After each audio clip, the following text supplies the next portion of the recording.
Hey, everybody. So there's my bio. You guys can read it at your leisure, but I want to talk about what happened to me at a life event in the calendar year 2000. It was the first year that I filed a tax return. So I'm going to let you do the math on that for a quick second. How is it possible that I filed my first tax return in the year 2000? I'm clearly a lot older than that, so I'm an immigrant. In the year 2000, actually 1999, I moved to the United States. The year 2000, I had to file my first tax return. And by doing that, it educated me as to how the American tax system worked. I paid a visit to my CPA, who was also my cousin, and I said, I have to file a tax return. I have no idea how this works. Can you teach me? His first question to me was, well, how are you structured? I said, well, I don't even know what that question means, so ask it differently. He said, well, do you have an LLC? Do you have a C Corp, an S Corp? Hold on, there we go. I said, well, I don't know what any of those things are, so I'm going to say no. I don't have any of that. He said, well, are you 1099 or W-2'd? I said, again, you're speaking gibberish to me. Like, I just moved here. I don't know what any of those terms means. So he handed me a booklet that they had created that explained all of these things, charts and graphs. And as people get to know me, and James is getting to know me a little bit, I'm very, what I describe as cerebral. So my brain functions as zeros and ones. Everything to me is a sequence. If you watch me put something together from IKEA, right, I crack the box neatly, I pull everything out, I count the pieces, I compare it to the pieces in the instructions, I follow the instructions step by step. That's how my brain functions. And so I actually read the booklet cover to cover.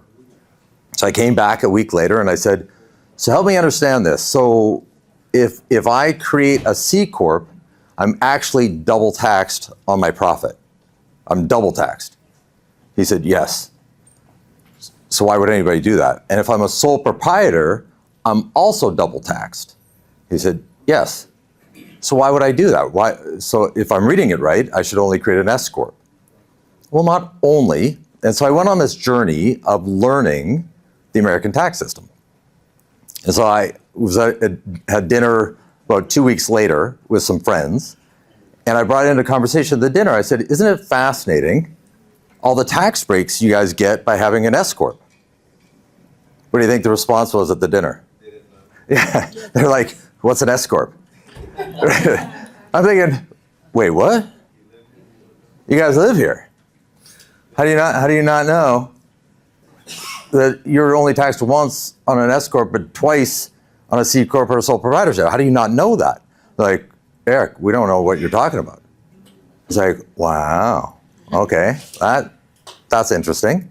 So I made a couple of PowerPoint slides, and then I learned a few more things. So I made a couple of more PowerPoint slides, and next thing you know, I created this seminar, 3 hours. We're not going to be here 3 hours, don't worry. But 27 ways to reduce your taxes. So I pay, my net tax that I pay is 9%. That's what I pay. Legally, ethically, moral. I've been audited by the IRS twice. Both times passed, yep, you're doing everything right, but can't believe you only pay this amount of tax.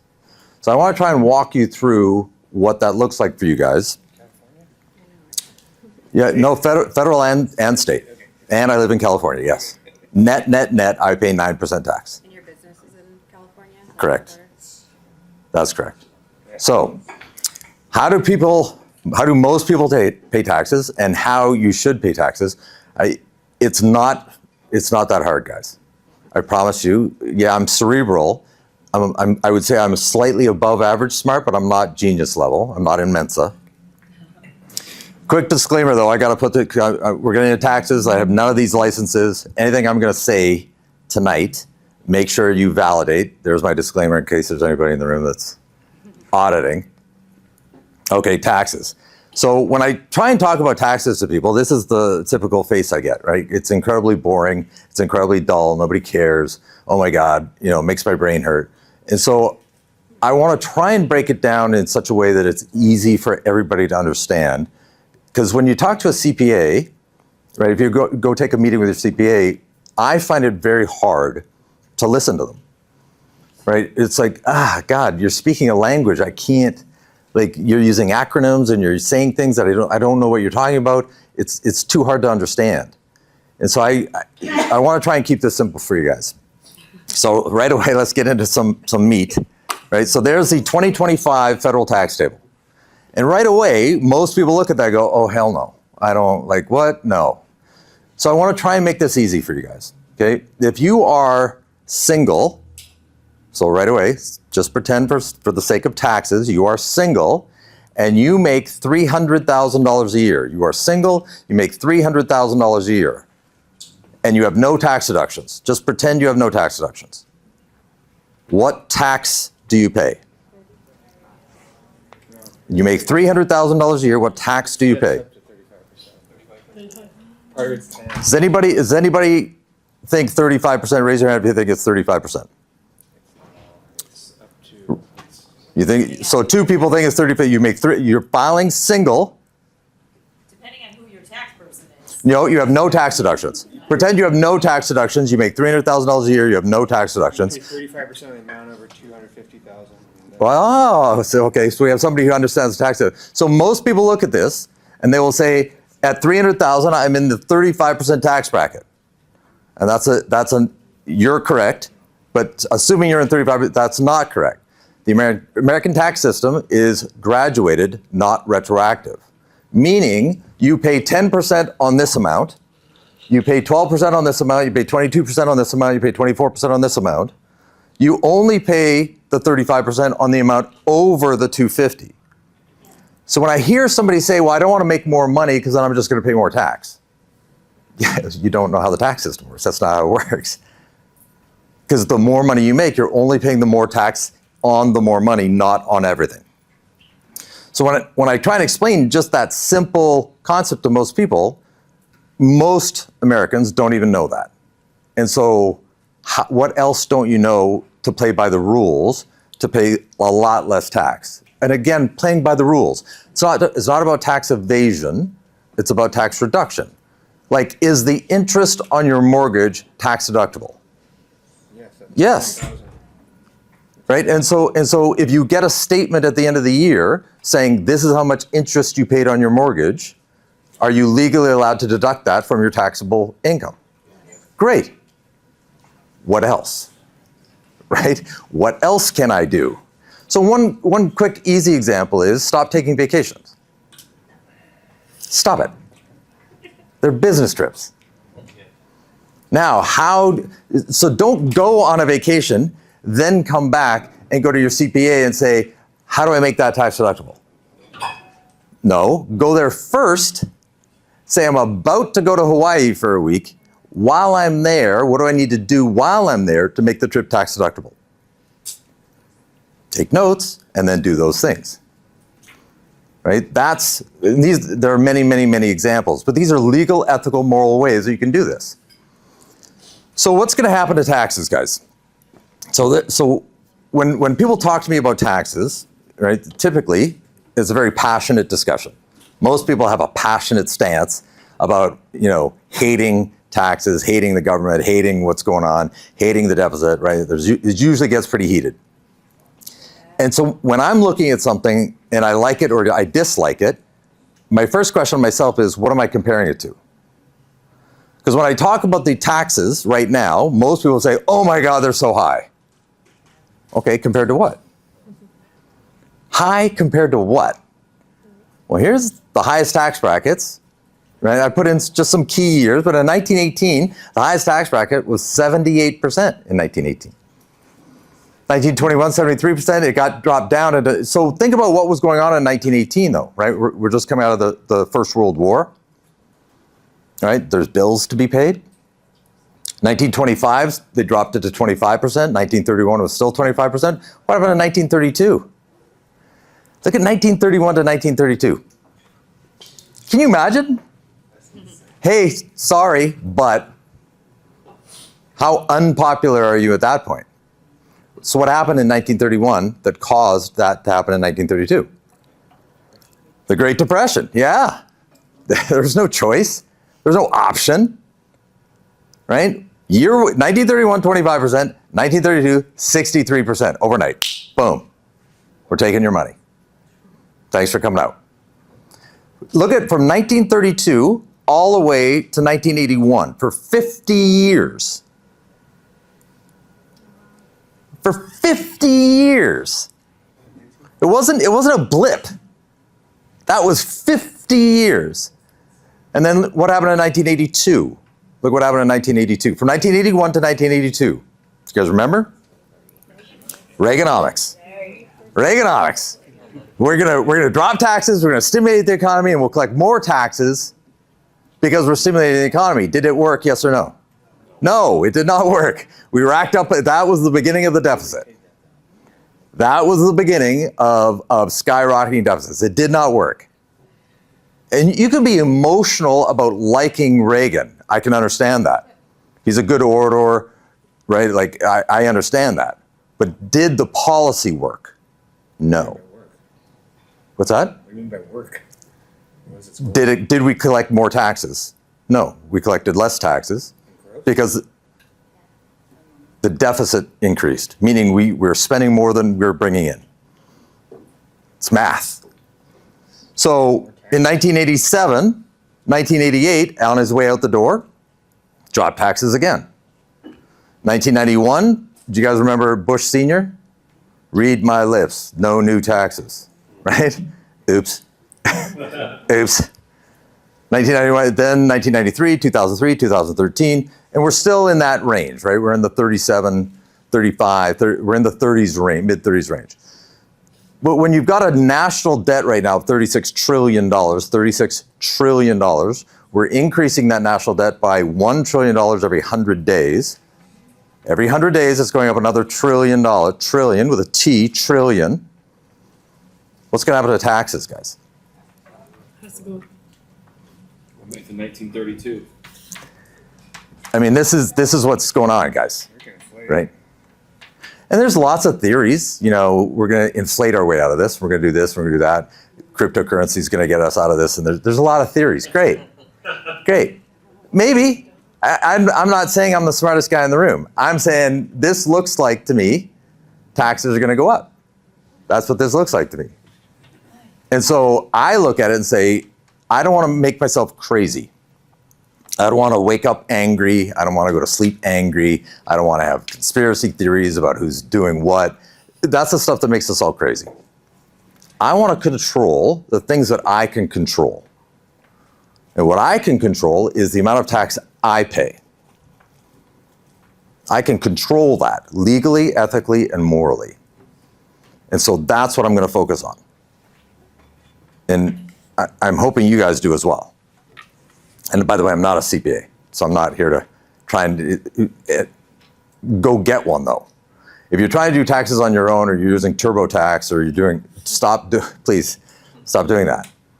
There's typically 3 months in a year that you can get good quality time with your CPA: January, June, and July. January, June, and July. Those are 3 good months to sit with your CPA. The other 9 months, not so much. They're busy, right? Like February, March, April. Not so much. May, they're on vacation trying to recover from February, March, April, right? And so there's 3 months you can sit and plan. But don't walk into your CPA's office on January with a shoebox saying, hey, how'd I do? That's not getting you anywhere, right? You have to plan it. Okay, so step one, how do most people pay taxes, right? You earn money, you pay taxes, you spend what's left over. Isn't that a normal W-2 paycheck? Right, you go, you earn money, the government takes its share, and then your check that you receive is what's left over. How should you pay tax? Earn money, spend what you need, get taxed on what's left over. So what is that? It's a business. That's how a business pays tax, right? If I'm a restaurant, do I pay tax on my gross receipts, or do I pay tax on my net profit? Net profit. So your life, you should be running like a business. So using me as an example, I have a sole proprietorship, and I also have an LLC taxed as an S Corp. I have both. They're separate activities, separate bank accounts, right? But I have both. Now, why would I want both? Well, sole proprietorship allows me to deduct my home office expenses, gives me a lot of really amazing tax benefits that I can use as a sole proprietor. Right? If you've got kids, you can hire your kids. It has to be legitimate. Get with your CPA. How do I hire my kids? Right? It has to be legitimate. Now, your child is 1 year old. I can't hire them. Wrong. Modeling. No, wrong. Don't say you can't. How? There's lots of strategies for that. Right? My S Corp is where my profit goes through because I want to be taxed once. I don't want to be double taxed. So that's my S Corp. Okay. So when I get into this, it requires change. And I don't know about you guys, but I hate change. Raise your hand if you hate change. I hate change. I get my coffee the same way. I wake up the same way. I go to sleep the same way.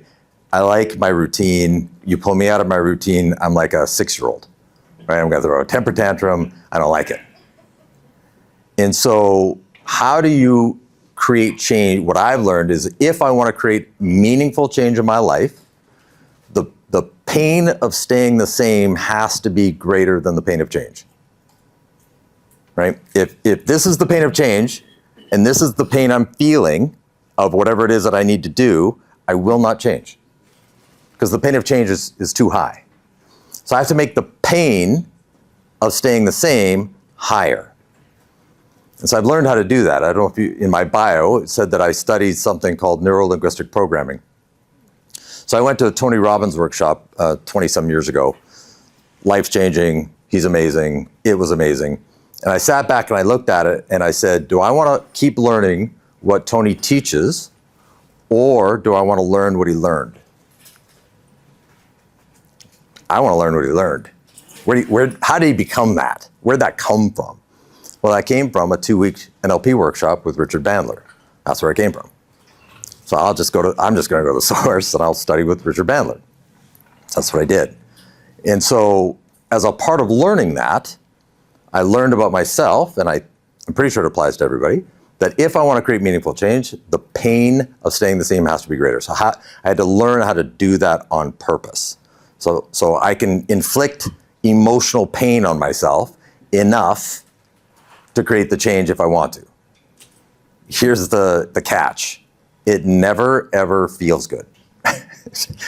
Creating emotional pain on yourself to create change is not a feel-good moment, right? But sometimes change is needed.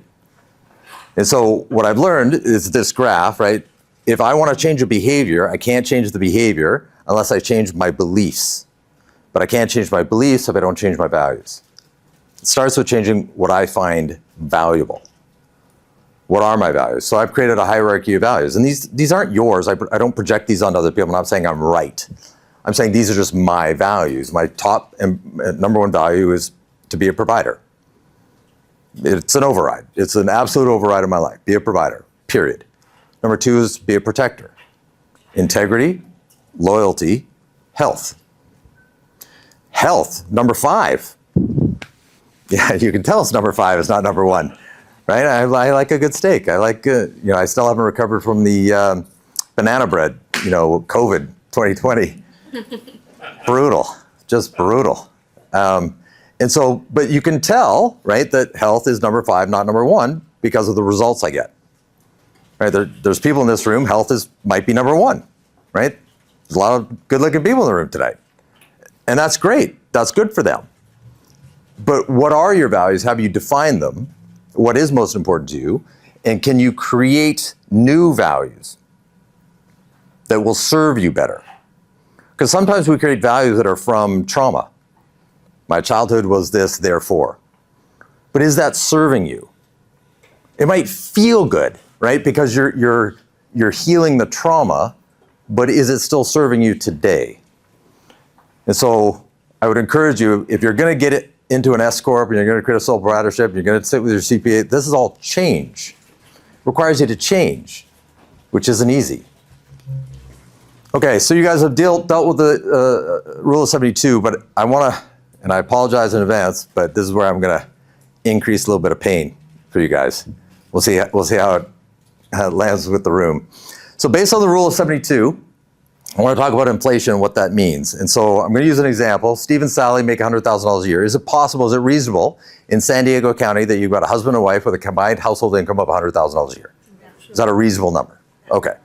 So Steve and Sally, $100,000 a year. They're currently each 41 years old. They want to retire at the age of 65. They got 24 years to save.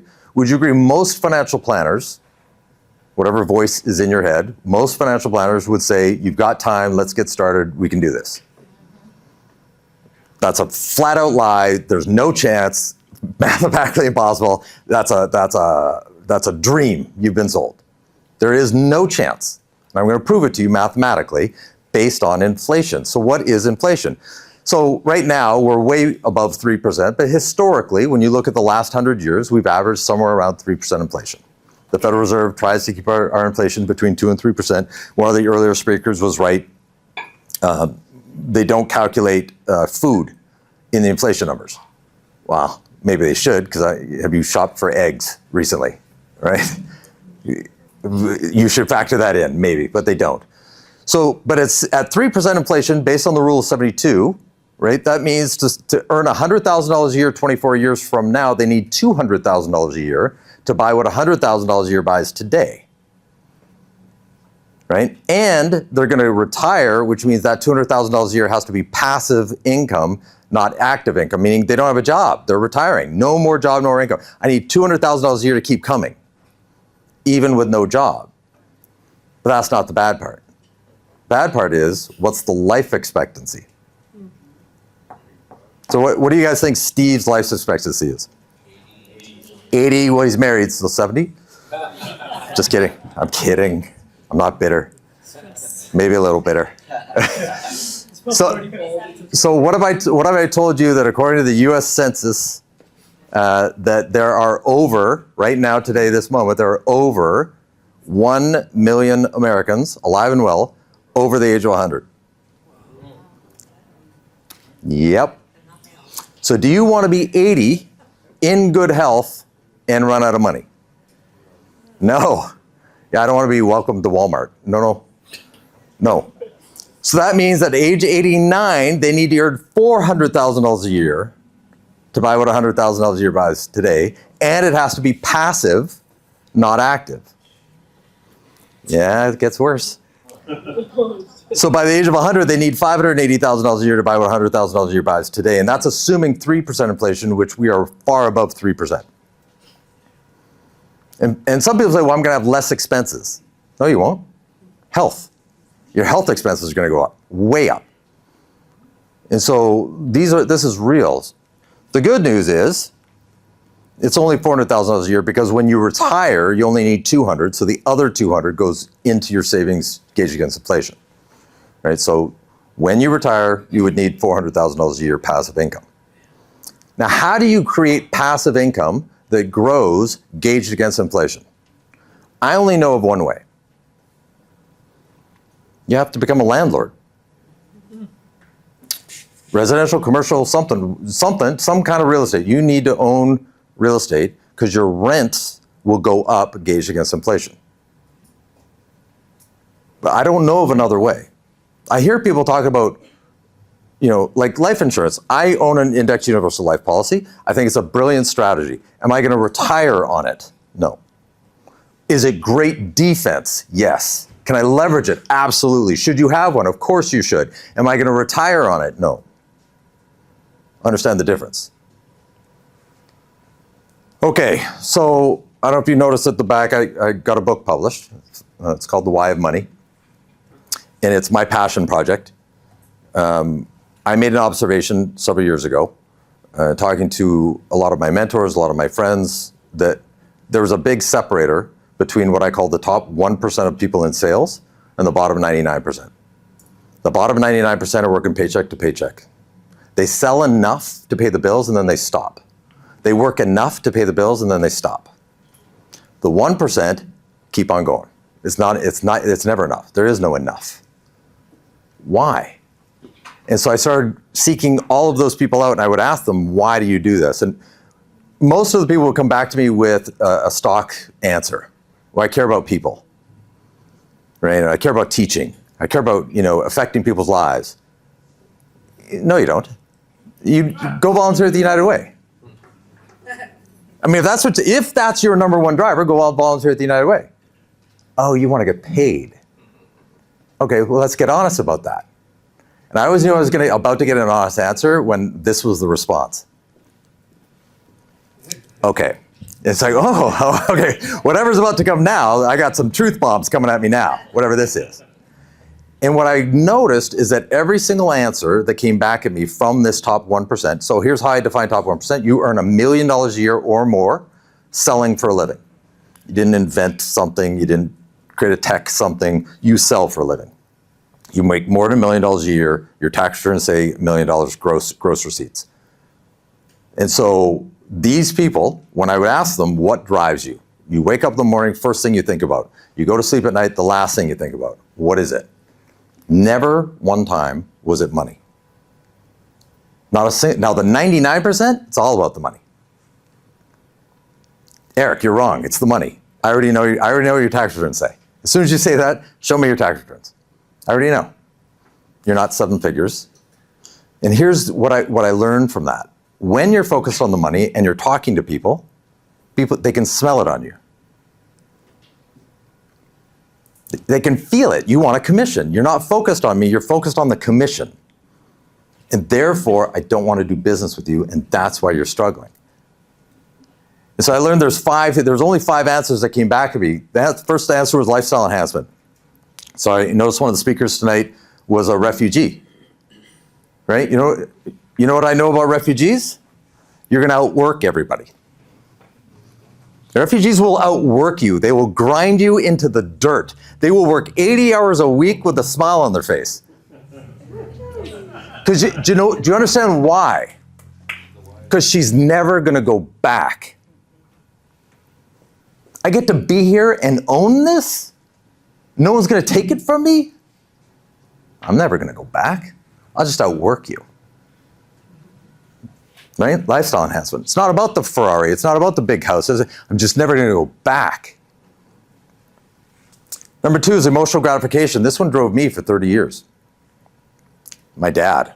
Oh, my dad dropped a bomb on me when I was a kid. It's like, oh, okay. Well, I clearly need to prove you wrong. It took me 30 years. I did it. It was about 5 years ago. I got my moment.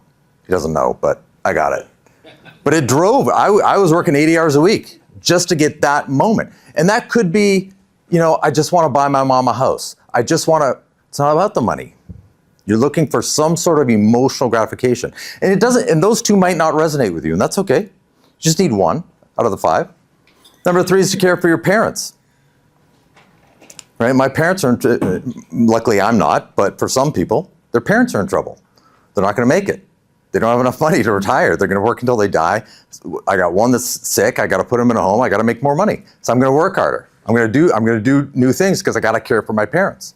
That could be a driver. Number 4 is opportunities for your children.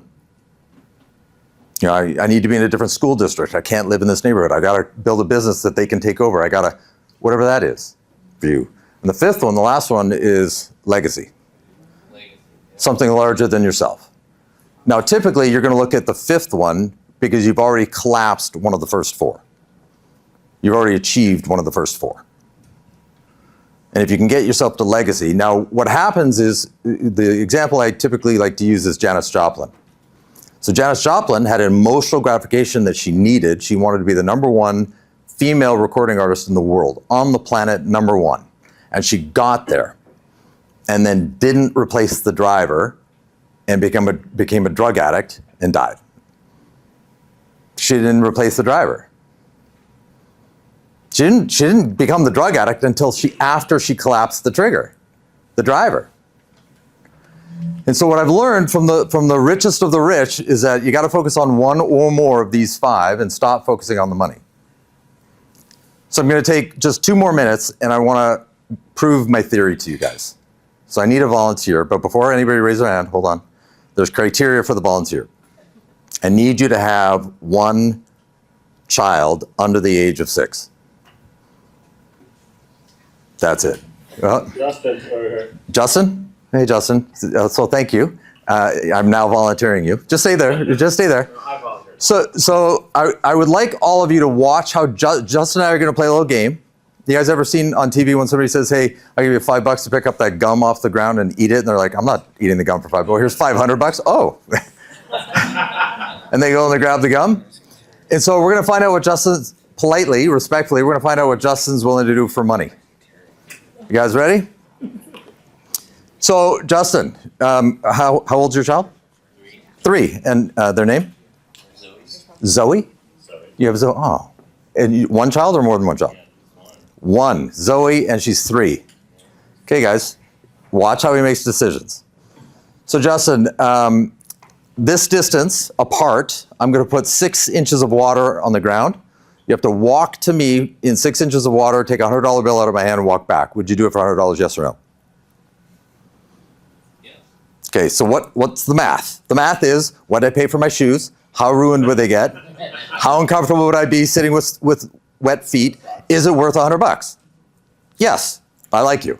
Okay, so now let's increase the pain. It's no longer 6 inches of water, it's now a swimming pool. It's 12 feet deep. You have to swim to me, take the $100, swim back, sit there wet for the rest of the night for $100, yes or no? No. Okay, $1,000. Yeah. Yeah, okay. Doing the math. What my clothes cost, how uncomfortable I get, am I gonna get sick? Am I gonna go home, right? This is how we all make decisions about money. Let's increase the pain, brother. So now I'm going to take the same 12 feet of water, we're gonna drop the temperature to 34 degrees. So if you don't understand what 34-degree water is, go to the North Pole, drill a hole in the ice, go down to the water at the North Pole, that water is 34 degrees. Okay? Now, you're gonna swim to me in 34-degree water, take the $1,000, swim back, sit there shivering for the rest of the night, $1,000, yes or no? No, 10,000, hold on, $10,000.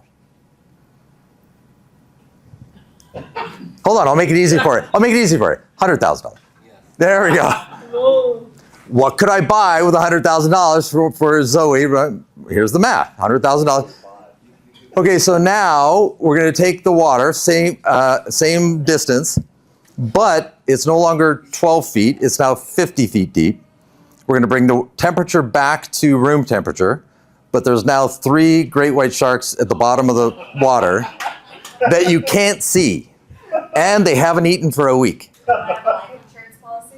Yeah. Term insurance. $100,000. Will you swim to me? Will you swim to me for $100,000? Swim back with the 3 great white sharks that you can't see in the bottom of the pool. $1 million. $10 million. $100 million.